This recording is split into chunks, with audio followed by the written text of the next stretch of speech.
Hey, it's Doug with an opportunity to catch up with Blessing Offor to talk about music and so many things. Let's do it. Herzlich willkommen, mein Freund. Listen, don't be better than me at German. I know just enough to say "Sprachen Sie Deutsch?" and then a couple greetings and then, some bad words, and that's it. So you were saying you've picked up what? So you've got a handful, like you dabble in the languages. I speak Igbo, which is my language from home, from Nigeria. I know a little Danish, I know a little German, I know a lot of Spanish, ironically, from high school. And I really actually I'm gonna tell you guys a secret. One of my ways of writing lyrics is I'll think of what I want to say and I'll look it up in other languages, right? To Oh, see how they say it, right? Like it's just really interesting how people use words, right? So in Igbo, I love you is ahonum genanya, which means you are the center of my vision, right? And that's wow. really kind of a sweet sentiment. So I love languages because you kind of learn how other cultures play with meaning and concept. That's true. Yeah, when I Yeah. think about the love I have for Germany and some of the Hmm. idioms, some of the phrases Yes. that they Yeah. say when you directly translate, it's a different camera angle. Yeah. Correct. Like glove in German is hand shoe. I forgot how to say my accent's terrible. But if you say glove in German, it's literally hand shoe. And Yeah, that's you're so interesting. Hanshu. It's very Yeah, logical. Hanshu. Correct. Isn't that wild? It's Well, hey, that's hey, where's your hand shoe? where's your Hanshu? Yeah. The German word for thimble, for Yeah. example, is Fingerhut, which literally With translates to finger hat. I love that. See, that's We didn't know we were doing Duolingo this early. I know. Okay, wait. My favorite.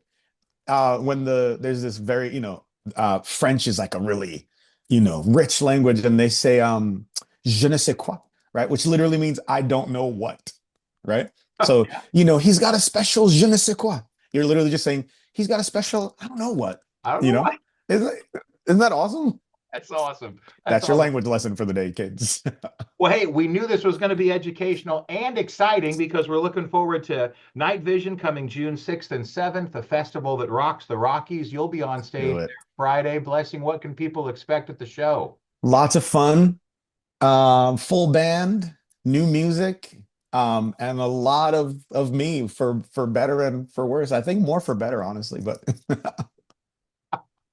Well, let's talk a little bit about some of the songs there. I will have to say, the first time I just heard the title, it made mm, me think of shoes, but let's talk about Jordans. yes. Okay. That song originally I wrote for Maverick City, believe it or not. Mm. And you can kind of hear it. It's this big fun choir song. And they didn't cut it. So I was like, I think I'm gonna cut it. And here we are. And that's what's on your radio right now. We will definitely play Jordan, so don't you worry. Then we're gonna play. So the Jordan's is on the new record. I can't tell you the title of the new record, but I will tell you it is. I'm so excited for this record. I will stand by this thing for the rest of my life, and I will do so super happily. So just be ready. That is awesome. That is awesome. Is there a story, I mean, behind Jordans in terms of Well, inspiration or? it's interesting.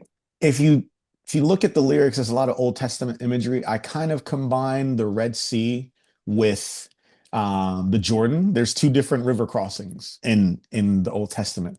And I kind of mixed them up into this one idea of, watch how God comes through, So it's kind of a fun way to be like, it's going to be okay. But why say it the normal way when you could talk about Jordans? That's awesome. That's awesome. June 6th and 7th, Night Vision, the festival that rocks the Rockies, Blessing Offor on stage on Friday. So, the places that you've already toured and those that you Hmm. will be touring on, is there a spot in the world that you haven't gone that you want to go? What's Mm. on the bucket list? Well, it's funny. I was in London for a whole almost month this past January to finish writing this new record. I really, really love Europe. So London was awesome. We are working on getting into the rest of Europe. Hopefully sometime this year. I think we're working on getting some songs on BBC radio. So we are excited to kind of be in the world as much as possible. So, what is your take on that whole thing? Because I feel like Europe is very postmodern. Mhm. Church is not the thing. It's certainly not like living in America or Right, anything. What right. what what is your vibe on the religious take over there? So I might be a little contrarian. I grew up in Connecticut and New York, and I would say postmodern in a lot of ways, right? Parts of America anyway. And when I lived in New York, I remember being the weird guy that would go to church, Mm, right? mm. And you didn't get social points for going to church because no one cared, right? Yeah. And so I went to church because I needed to be in church. I wanted to be in church. I wanted to be in a community, right? And so there was something kind of nice about being weird and different. And eventually I would get friends to go to church. And I feel like it's easier sometimes to be salt in a very bland meal. You know what I mean? So for me personally, I kind of like those places because a little touch goes a longer way in a place like that. Even if it makes people go, as my friends would, ew, why are you going to church? At least you're getting a reaction. It's not just kind of washing over them and they've heard it on the corner and they've heard it over there and they kind of, it's just kind of like when you watch Charlie Brown and the teacher's like whoa, whoa, whoa, whoa, whoa, whoa. You know what I mean? Yeah. In places like that, when you even touch the good news, you immediately get a reaction, you know? And there's something I kind of like it personally. You know? Is that crazy?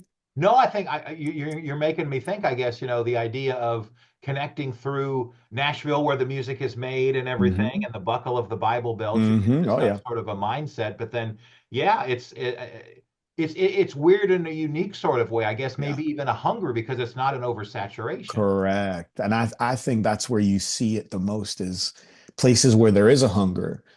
In places where the food is so plentiful, sometimes, eh, you know? Yeah, fair Yeah. point. Fair point. Well, we can't reveal the name of the project, but can we talk about any of the themes or what God is putting on your Yes. heart with the new music? So I just put out a single called Lift Me Up on Friday. You guys should go check that out. The last 2.5 years, ever since I put out My Tribe, Brighter Days, they've been hard ones. Honestly, they've been hard ones. And so this record is really writing from a place of that honesty. It's not a record that tries to be your best friend necessarily, but it will sit with you in grief.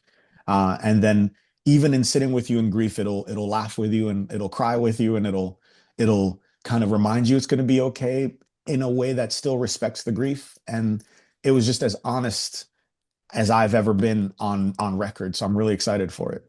Man, can't Yeah. wait. Yeah. I mean, Brighter Days has, I mean, it's just on another level. Did you ever anticipate that at the origin?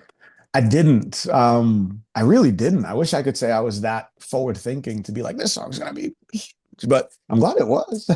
Um, I honestly, when I wrote it, I thought, man, saying brighter days is borderline cheesy if you don't support it. And so I Mhm. had to make sure the verses were very honest Mhm. so that the chorus wouldn't just be fluffy for no reason. You know what I mean? Yeah. And I think that's having that balance of true, truth. Here's the truth. Here's the reality. And, but here's the good news is the reason good news sounds and tastes so good is because you've clearly considered the other side of that, you know? Yeah. Yeah. Yeah.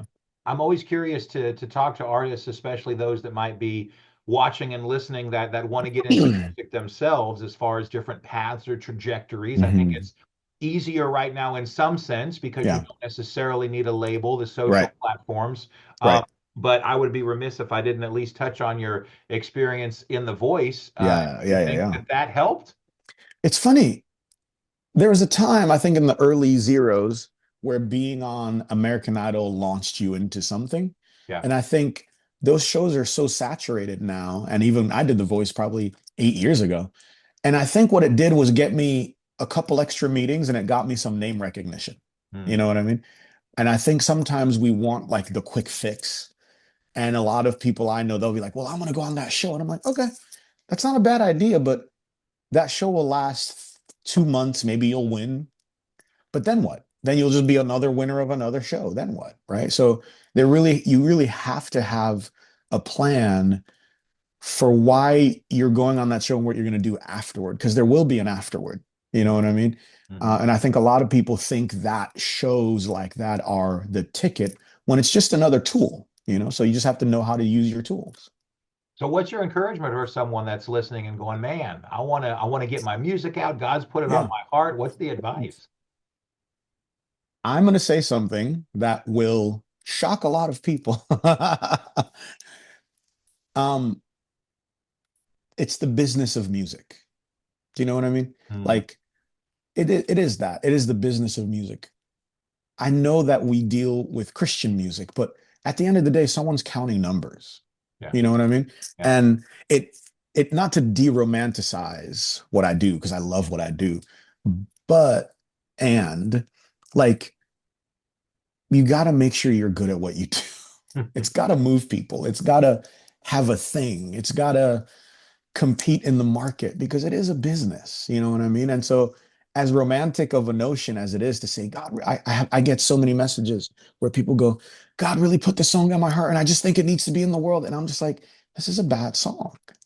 So as much as God may have put it on your heart, it's not going out. So I don't know if that's God per se, but maybe he put it on your heart for your mom to hear. You know what I mean? Yeah. I don't know. But it is first and foremost a business, you know. It's the business of selling music. And so you just have to make sure we are all clear-eyed about that. Because I think sometimes especially as believers and maybe young believers, we have this romantic notion that like God put this thing on my heart. And once I put it in the world, and maybe he will, who knows? Who am I? Yeah. But on a practical earthly feet on the ground level, it is a business. Yeah. And someone is looking at numbers and looking at math and going, is this profitable? And that is how it goes for better and for worse, you know? Yeah. Yeah. Fair enough. So Keeping it real. yeah, I can't lie to you. Well, I mean, if it wasn't music, then for you, vocation wise, I would be a lawyer right now. is that it? Yeah, my uncle's an attorney. I grew up with him going to law school, so I grew up learning a lot of Latin randomly. I love philosophy. I like thinking and questioning and kind of pushing on things. You know what I mean? Okay. So I would probably be a lawyer as we speak. That is God, I'm awesome. glad I'm not a lawyer, but you know. So it's good to have a plan B. Correct. My plan B was terrible, but I would have been a lawyer, yeah. So, what is one fun fact that you think we don't know about Blessing that we should know about Blessing? Fun fact. Okay. On my balcony right now is an egg chair. It's this chair shaped like an egg. And I do a lot of my guitar practicing in that chair when the weather's really good. It's my favorite Really? place. Yeah. And that's Yep. probably an egg that you can afford, unlike the ones in the grocery store. It is a very pricey egg, actually. So it's Oh, actually, yeah, yeah. It's on par with everything happening. It's a very expensive egg.